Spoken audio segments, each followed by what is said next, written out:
আসসালামু আলাইকুম। আশা করি সকলেই ভালো আছেন এবং সুস্থ আছেন। আপনাদের দোয়ায় আমি অনেক ভালো আছি এবং সুস্থ আছি। আপনারা ইতিমধ্যে অনেকেই জেনে গিয়েছেন ইনকিলাব মঞ্চের মুখপাত্র হাদি আর এই পৃথিবীতে নেই, সে কিন্তু মারা গিয়েছেন।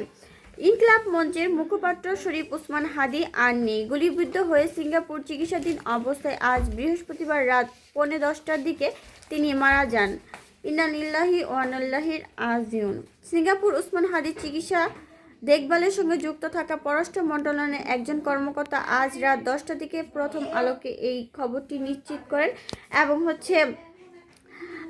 ত্রয়োদশ জাতীয় সংসদ নির্বাচন ও গণভোট তফসিল ঘোষণার পরের দিন গত 12ই ডিসেম্বর দুপুরে ঢাকা পুরান পল্টনের বক্স কালভার্ট রোডে তিনি মাথায় গুলিবিদ্ধ হন এবং সন্ত্রাসীরা হাদিকে গুলিবিদ্ধ পোষণকারী হিসাবে নিষিদ্ধ ঘোষিত ছাত্রলীগের এবং অন্যান্য অনেককেই দোষারোপ করেছে এবং তাকে যারা খুন করেছে বা হত্যার সাথে যারা জড়িত তাদেরকে আশা করি খুব তাড়াতাড়ি আইনের আওতায় আনা হবে এবং তাদেরকে সর্বোচ্চ শাস্তি দেওয়া হবে। যে কাজটি হাদির সাথে হয়েছে, যারা হাদির হত্যার সাথে জড়িত তাদেরকে তো আইনের আওতায় আনা হবে। আর হাদির মতো যেন আর কারো না হয় এবং হাদির জন্য কিন্তু পুরো বাংলাদেশ এখন উত্তাল হয়ে গিয়েছে এবং হাদির জন্য সকলেই দোয়া করছেন এবং আল্লাহ পাক যেন তাকে বেহেশত নসিব করে, এটাও কিন্তু সবাই চাচ্ছে।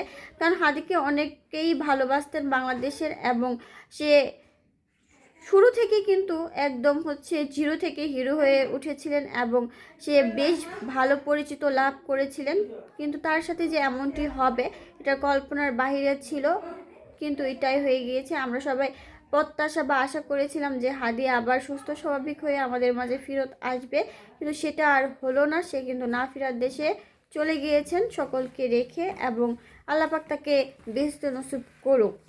এবং গুলি হওয়ার 1 মাস আগেও হত্যার হুমকি তাকে দেওয়া হয়েছিল এবং কথায় প্রকাশও কিন্তু এই কথাটি হয়েছিল এবং আশঙ্কা করেছিলেন অনেকে, কিন্তু শেষ পর্যায়ে কিন্তু তার সাথে এটাই হলো এবং হয়তো বা কালকে নিয়ে আনা হবে হাদিকে সিঙ্গাপুর থেকে বাংলাদেশে এসে, তারপর তার যে কাজকর্ম সেগুলো করে তাকে দাফন করা হবে।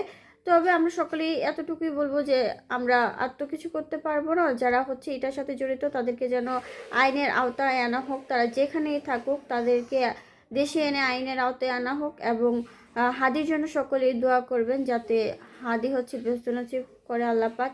এটাই।